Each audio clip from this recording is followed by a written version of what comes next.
Sifat koligatif yang kedua adalah kenaikan titik-titik larutan delta Tb ya. Setiap ada istilah kenaikan, penurunan ya, itu berarti ada deltanya, ada perubahannya ya. Titik-titik larutan adalah ya suhu pada saat tekanan uap jenuh ya, cairan itu sama dengan tekanan udara yang ada di luar. Di sini ada istilah Kb ya. Kb itu tetapan kenaikan titik-titik molar dari pelarut itu ya. Nah, Kb itu apa? Kb sebenarnya apa? Kenaikan titik-titik yang disebabkan oleh 1 mol zat yang dilarutkan dalam 1000 gram pelarut. Nah, di sini ya ini ada bagian ya. Kalau air itu mendidih itu 100 ya. Kalau misalkan di dataran rendah 100, tapi kalau makin naik ya, misalkan di daerah gunung kurang dari 100 saja sudah mendidih ya. Nah, titik-titik air ya cara umum itu ininya 100 ya. Kalau yang namanya larutan pasti akan lebih dari 100. Jadi kalau kita memasak air itu ya, itu 100 akan mendidih. Tapi kalau kita misalkan dalam air itu dimasukkan di panci itu dimasukin garam misalkan 1 kilo ya, dia akan suhunya akan naik lebih dari 100. Ini namanya titik-titik larutan ya. Nah, selisih antara Tb ya dengan 100 ini namanya titik-titik pelarut ya, di sini air ya, Tb 0. Nah, selisih ini namanya delta Tb. Jadi saya tulis yang namanya delta Tb itu Tb dikurangin Tb 0 ya. Kemudian yang untuk mencari Tb otomatis apa? 100 ditambah dengan delta Tb. Saya tulis Tb sama dengan 100 tambah delta Tb ya. Intinya apa? Titik-titik pelarut ya akan lebih besar daripada titik-titik dari titik-titik larutan akan lebih besar daripada titik-titik pelarut murni. Nah, di sini saya tunjukkan ya, ada berbagai macam pelarut ya. Misalkan ada air, titik-titiknya 100, Kb-nya 0,52, benzena titik-titiknya 80,2 ya, Kb-nya 2,53, asam asetat titik-titiknya 118,3, Kb-nya 3,07 ya. Ini bukan mas yang lu dihafalin, tapi itu tunjukkan bahwa setiap pelarut ya, kalau pelarutnya beda-beda, dia akan mempunyai titik-titik yang berbeda-beda ya. Kemudian juga akan mempunyai Kb yang berbeda-beda ya. Nah, ini nggak usah dihafalin karena nanti di soal udah ada. Ada 2 jenis titik-titik larutan. Yang pertama titik-titik larutan non elektrolit ya. Rumusnya delta Tb sama dengan M kali Kb. M-nya saya jabarin, massa per mR dikali 1000 per P kali Kb. P itu apa? P itu namanya massa pelarut ya. Tb titik larutan berarti apa? 100 tambah delta Tb. Nah, seperti di sini ya, Tb itu 100 tambah delta Tb. Dari persamaan ini ya, kita bisa mencari delta Tb-nya, mencari M-nya, mencari Kb, mencari massa, mencari mR, mencari P ya, dan yang lain ya. Jadi apa? Kalau kita hafal ini sebenarnya apa? Dengan pembolak-balikan rumus atau ya, itu nanti akan bisa mendapatkan berbagai macam besaran yang ditanyakan. Kemudian titik-titik larutan elektrolit ya, berarti apa? Delta Tb sama dengan M kali Kb kali I. M-nya saya jabarin, massa per mR kali 1000 per P kali Kb kali I. Tb tetap 100 tambah delta Tb. Ini untuk pelarutnya air 100. Tapi kalau pelarutnya misalkan benzena, ya di sini ganti 80 ya, 80,2 ditambah delta Tb-nya berapa. Jadi penggunaannya tergantung dari pelarutnya di sini sebenarnya ya. Jadi kenapa saya nulisnya 100? Karena memang umumnya pakainya air ya, tapi itu nggak mutlak. Jadi kalau mau yang benar banget ya, sini Tb apa titik-titik dari pelarutnya berapa ya. Kemudian ada istilah delta Tb berarti apa? Kenaikan titik-titik larutan ya. Tb sama dengan titik-titik larutan ya. P tadi massa pelarut, Kb tetapan kenaikan titik-titik molar. Larutan non elektrolit ya, zatnya tidak terurai atau tidak terionisasi ya dalam larutannya ya. Jadi dia bentuknya tetap molekul atau kita anggap N-nya itu sama dengan 1 ya. Jadi nilai N-nya sama dengan 1. Contoh glukosa ya, C6H12O6 dalam air ya, dia tetap bentuknya C6H12O6 ya. Nah, ini adalah contoh-contoh ya yang termasuk larutan non elektrolit ya. Jadi pertama glukosa C6H12O6, benzena C6H6 ya, sukrosa C12H22O11, urea CONH22 kali, karbon tetraklorida CCl4 ya. Jadi kalian harus hafalin ini ya. Nah, karena apa? Konsepnya pada sifat koligatif larutan harus bisa bedain mana zat yang elektrolit sama mana yang non elektrolit. Karena kalau enggak nanti bisa salah rumus ya. Nah, ini harus bisa bedain ya. Jadi ini hafalin dulu ya. Nah, saya punya tips ya. Biasanya kalau non elektrolit, kalau kita lihat di sini ya, itu diawali dari C ya. Jadi atom pertamanya C. Ya, kalian anggap aja kecuali CH3COH dia termasuk elektrolit ya. Walaupun ini enggak berlaku secara mutlak ya, tapi secara umum kalau dalam soal-soal setelah saya analisis, kalau non elektrolit biasanya depannya C ya. Kemudian larutan elektrolit berarti apa? Zatnya terionisasi atau terurai dalam larutannya, jadi menjadi ion-ionnya ya. Ya termasuk larutan elektrolit apa aja? Pertama asam ya, HCl, HBr, Hi, HNO3, H2SO4, HCl4 ya. Basa ada LiOH, NaOH, KOH, RbOH, CSOH, CaOH 2 kali, SrOH 2 kali, BaOH 2 kali. Garam. Nah, di kimia yang namanya garam bukan maksudnya garam dapur, tapi gabungan antara asam dan basa itu namanya garam ya. Jadi contohnya apa? NaCl ya, itu terbentuk gabungan dari NaOH sama HCl ya. Contoh garam yang lain K2SO4 ya, BnO3 dan masih banyak yang lain. Jadi ini hafal aja ya. Biasanya kalau elektrolit depannya H ya atau logam-logam. Nah, itu biasanya elektrolit ya. Kemudian kita akan menentukan nilai N ya. Nilai N-nya berapa? Nah, jadi NaCl ya kalau secara aslinya itu terurai menjadi Na+ sama Cl-. Berarti ada berapa ion ya? 1, 2. Berarti N-nya itu sama dengan 2. Ya. Kemudian kalau K2SO4 ya, terurainya akan menjadi 2K+ sama SO4 2-. Berarti ionnya ada 2 sama 1 ya. Berarti N-nya sama dengan 3 ya. Saya punya cara cepat ya untuk menentukan N ya. Jadi gini, kalau terutama pada ada OO-nya ya. Misalnya ada CaSO4. Nah, ya. Jadi kalau model seperti ini ya, SO4 itu pasti suatu gabungan ya, berarti ionnya ada 1. Ini Ca juga jadi 1. Berarti apa? N-nya sama dengan 2. Contoh yang lain ya. Ini contohnya misalnya Al2SO4 3 kali ya. Berarti di sini apa? Al-nya ada berapa di sini? Al-nya ada 2. SO4-nya ada berapa? 3 ya. Berarti N-nya sama dengan 5 ya. Nah, contoh yang lain, misalnya saya punya Na2 ya, Na2, Na3C, Na3PO4. Nah, ini berarti ionnya berapa ya? Na-nya 3 ya, PO4 itu satu kesatuan, berarti jumlah N-nya berapa? N-nya ada 4 ya, ini 3, ini 1, berarti nilai N-nya ada 4. Jadi cara menentukan N ya yang cepat itu seperti itu. Jadi nggak usah buat ionisasi, nggak apa-apa kalau kalian udah benar-benar paham ya.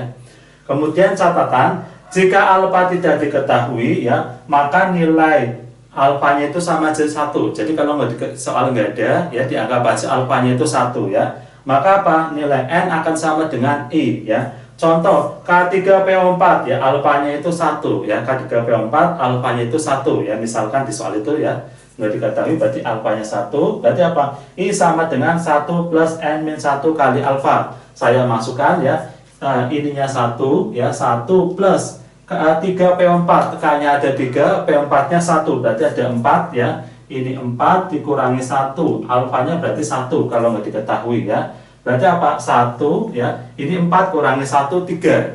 Dikali 1 ya berarti tetap 3. Berarti apa? 3 ditambah 1 ya, ketemunya 4 ya. Jadi apa? Ini N-nya ada 4 ya, sama aja dengan I-nya nanti 4 kalau alfanya nggak diketahui. Kemudian kalau jika alfa diketahui, maka nilai N tidak sama dengan I ya. Contoh K3PO4, ini nilai N-nya 4 ya. Kalau di soal misalnya alfanya 0,5, berarti kita masukkan 1 plus N-1 kali alfa sama dengan 1 ditambah 4 min 1 kali 0,5 ya. Berarti berapa? Ya, ini tetap 1 ditambah 0,4 kurangi 1 itu 3 ya. 3 kali 0,5 sama aja dengan 1,5. Jadi kita dapatkan nilainya 2,5 ya. Jadi nilai I-nya itu didapatkan 2,5. Nah, otomatis nilai I tidak sama dengan N. Nah, kalau ini ya, kalau alfanya nggak diketahui atau dianggap 1, berarti nilai I akan sama dengan N. Nomor 1 ya, hitung titik-titik dari 2 molal urea CONH2 2 kali, di mana Kp air itu 0,52 ya. Yang harus kita cari dulu, dia termasuk larutan elektrolit atau non ya. Di sini apa? CONH2 2 kali ya, atau urea. Ya, biasanya kalau depannya C dia non elektrolit ya, kecuali CH3COOH ya. Atau kalian bisa hafal bahwa urea itu termasuk non elektrolit. Berarti nggak ada I-nya ya. Nah, rumusnya apa? Berarti rumusnya delta TB sama dengan M kali Kb ya. M-nya berapa di sini? M-nya 2 ya. Berarti 2 dikali Kb-nya 0,52 ya, ketemu 1,04. Nah, karena pelarutnya air ya, berarti apa? Titik-titik pelarutnya itu 100 ya. Berarti TB ya, TB itu sama dengan 100 ditambah delta TB ya. Berarti sama aja berapa? Ya, sama aja 100 ditambah 1,04 atau 101 ya, 101,04 derajat Celcius ya. Jadi dari nomor 1 ini ya, didapatkan apa? Titik-titik dari urea ini sebesar 101,04 derajat Celcius. Kemudian nomor 2 ya, hitung titik-titik dari 2 molal ya NaCl ya. NaCl ya, ini termasuk larutan elektrolit ya. Berarti ada I-nya ya, berarti ada I ya. Nah, pertama N-nya berapa? N-nya ada 2 ya, N-nya ada 2 ya. Ini Na-nya 1, Cl-nya 1 ya. Berarti N-nya ada 2 ya, N-nya ada 2. Karena alfanya nggak diketahui, berarti nilai I sama dengan N, berarti sama aja dengan 2 ya. Nah, rumusnya berarti apa? Karena dia termasuk elektrolit, delta TB sama dengan M kali Kb ya, dikali I. Nah, ini M-nya berapa? M-nya 2 ya. Kemudian Kb-nya 0,52, I-nya 2. Berarti kita dapatkan 2,08 ya. Kemudian ditanya apa? Titik-titik dari ini, maksudnya titik-titik larutan ya. Berarti apa? TB ya sama dengan 100 ditambah delta TB sama dengan 100 ditambah 2,08 ya, atau hasilnya 102,08 derajat Celcius ya. Jadi apa yang membedakan nomor 1 dan nomor 2 ya, molarnya sama, Kb-nya sama, tapi yang membedakan apa? Dia larutannya non elektrolit, kalau ini larutannya elektrolit ya. Jadi harus hati-hati ya. Yang pertama harus tentuin dia elektrolit atau bukan. Kenapa? Karena nanti ada perbedaan rumusnya ya. Kalau non ada I-nya, kalau elektrolit ada I-nya. Kemudian nomor 3, tentukan titik-titik dari 11,7 gram NaCl, mR-nya 58,5 dalam 1 liter larutan Kb air ya, itu 0,52. Nah, NaCl juga sama ya, dia termasuk elektrolit ya, termasuk elektrolit. N-nya ada berapa? Ionnya ada 2, itu Na plus sama Cl min, berarti nanti ada I-nya ya. Nah, saya tulis berarti delta TB sama dengan M dikali Kb kali I. Nah, gini ya. Kemudian M-nya saya jabarin ya, massa per mR dikali 1000 ya per P dikali Kb. Nah, ini ya. Kemudian masanya berapa? Di sini masanya 11,7 ya. Berarti apa? Sama dengan 11,7 per mR-nya 58,5 dikali 1000. Nah, pelarutnya berapa ya? Ini 1 liter ya. 1 liter sama aja 1000 gram. Berarti sininya 1000 ya. Dikali Kb-nya, nah, sini kurang I ya. Nah, sebelah sini kurang I ya, kali I.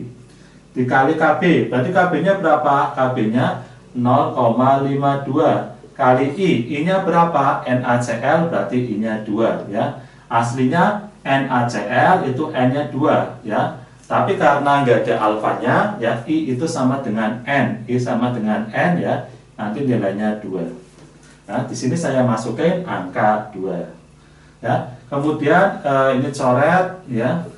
Ini bagi ini 0,2 ya. 0,2 dikali 0,52 kali 2 ya. Jadi sebesar berapa? Sebesar 0,208. Sebenarnya 0,208 ya. Oke, berarti yang ditanya apa? Yang ditanya adalah titik didih. Nah, maksudnya apa di sini? Titik didih larutan.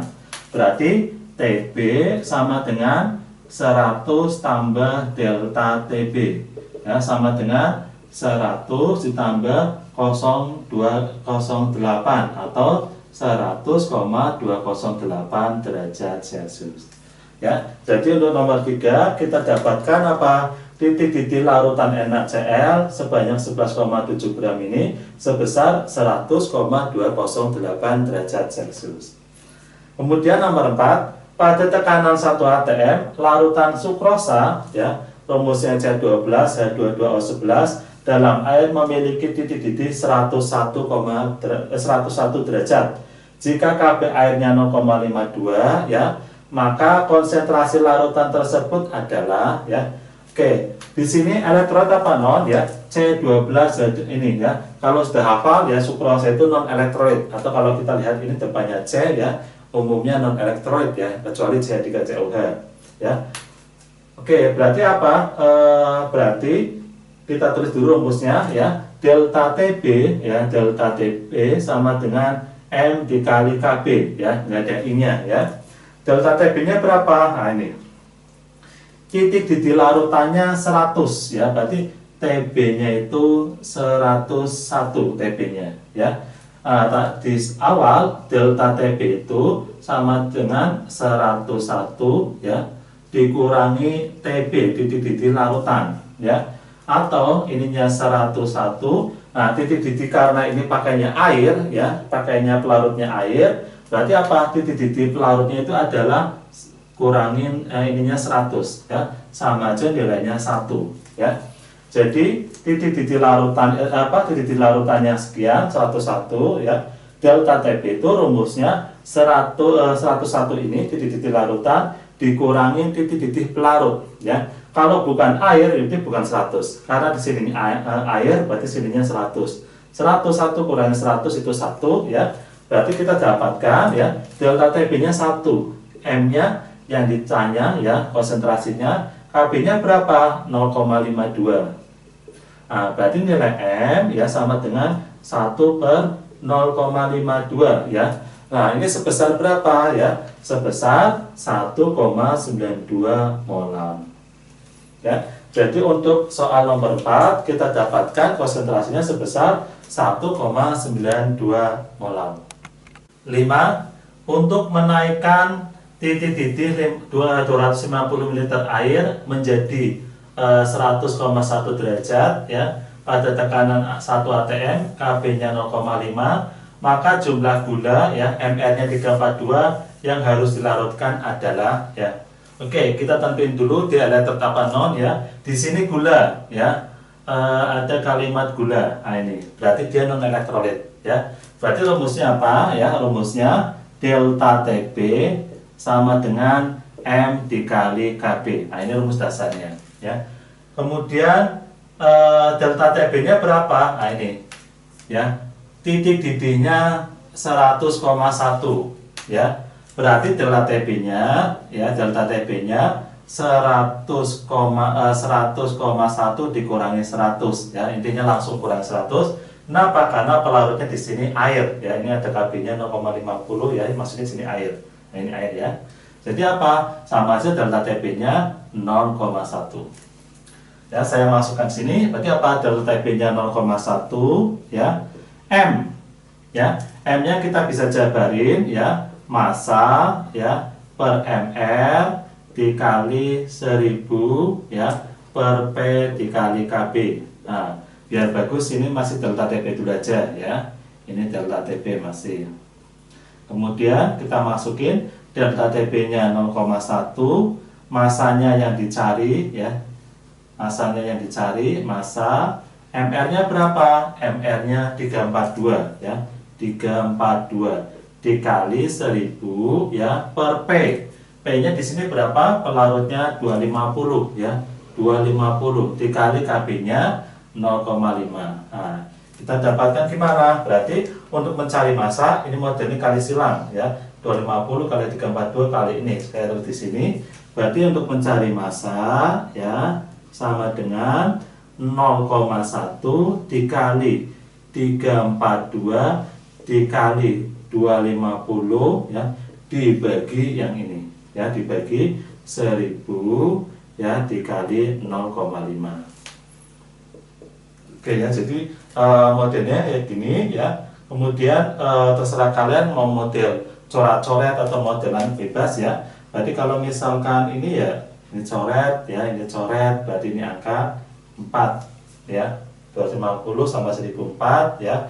Ini kali ini berarti 2 ya, ini kali ini 34,2, berarti 34,2 bagi 4 kali ini 2 ya, ketemu berapa? Bagi 2 ketemu 17,1 gram. Jadi untuk soal nomor 5 ya, kita dapatkan massa yang dilarutkan ya itu sebesar 17,1 gram. Kemudian nomor 6, larutan 3 gram zat X ya dalam 100 gram benzena menghasilkan kenaikan titik didih sebesar 0,54. Nah, ini ada kenaikan ya, berarti ada delta ya. Bila diketahui kenaikan titik didih molal benzena ya, ini KB benzena 2,7 ya, tentukan massa molekul relatif X tersebut. Beritanya MR-nya ya.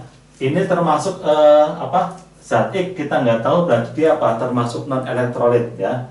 Contoh yang lain ya dalam benzena, benzena itu non elektrolit. Zat yang bisa larut dalam non elektrolit adalah zat non elektrolit juga ya. Jadi apa rumusnya ya, delta TB sama dengan M dikali KB ya. Delta TB sama dengan massa ya per MR dikali 1000 per P dikali KB. Yang ditanya MR-nya ya, kita masukin dulu angka-angkanya dulu. Ya, di sini sudah delta TB ya, delta TB. Kenapa? Karena kalimatnya kenaikan titik didih. Berarti sini kita masukkan langsung 0,54 ya, sama dengan masanya 3 ya per MR yang ditanyakan ya kali 1000 per P. Pelarutnya berapa di sini ya? Kita baca dulu ya.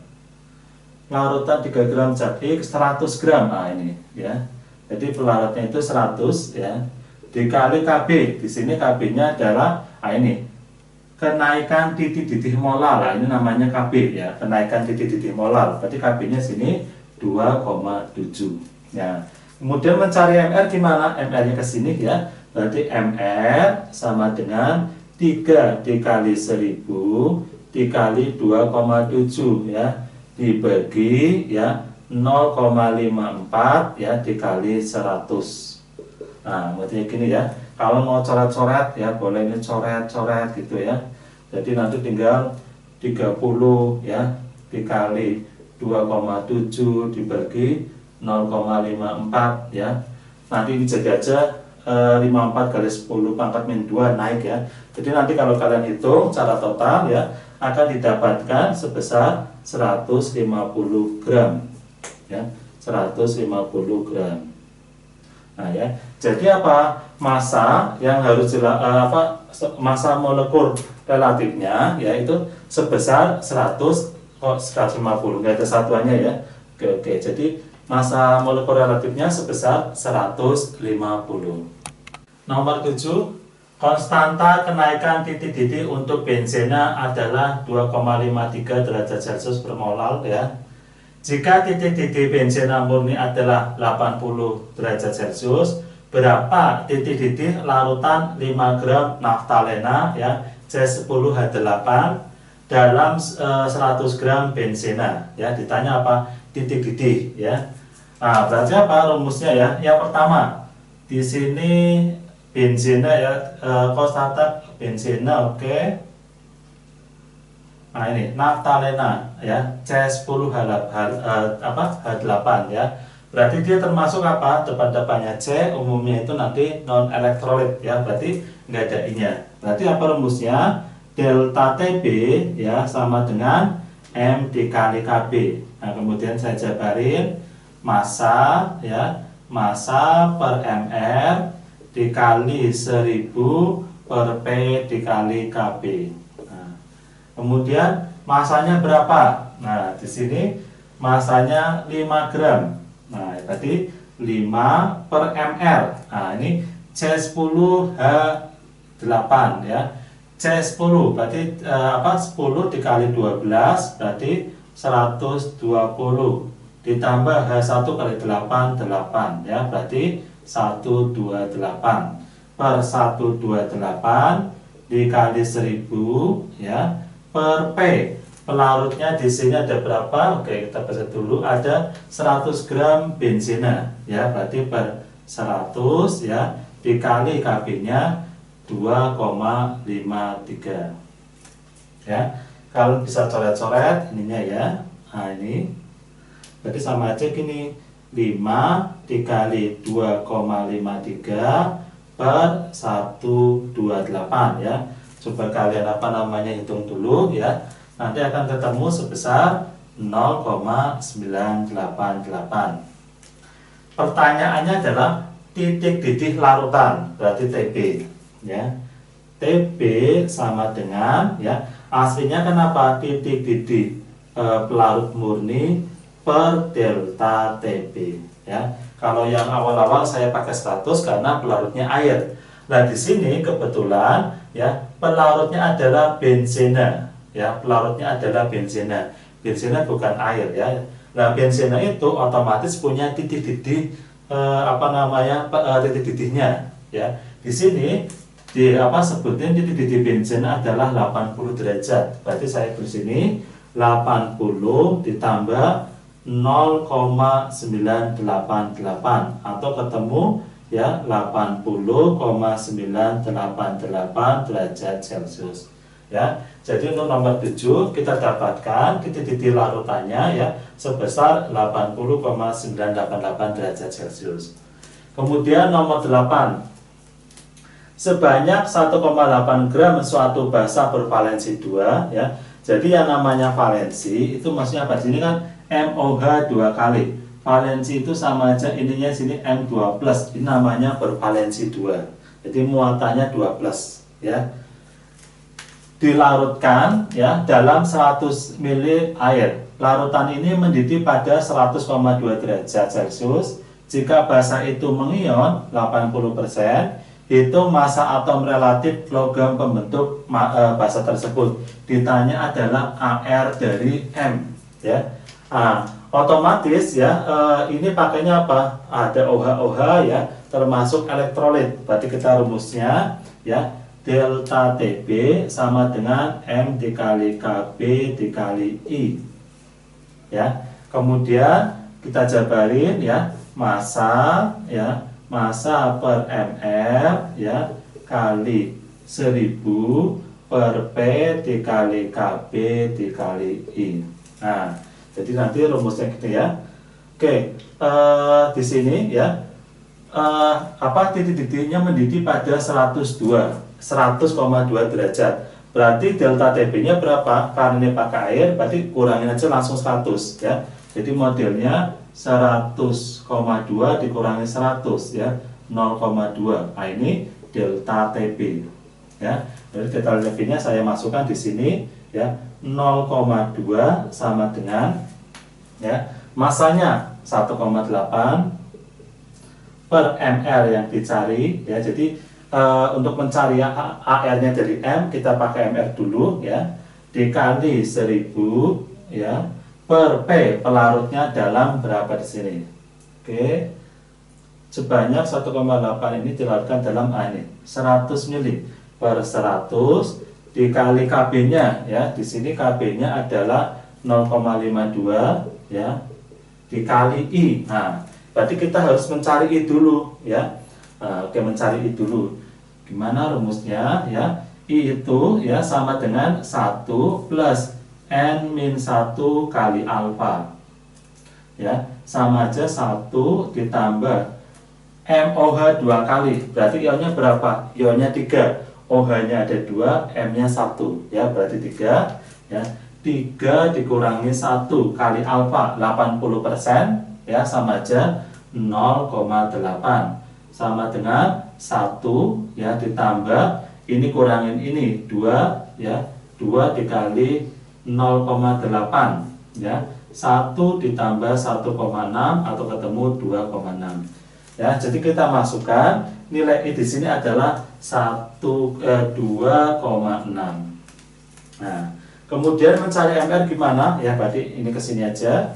Mencari MR, ya, berarti apa? 1,8 dikali 1000 dikali 0,52 dikali 2,6 dibagi 0,2 dikali 100, ya. Jadi nanti modelnya seperti ini, ya. Kalau kita cek coret-coret, ya, ini coret, ya, ini coret bisa.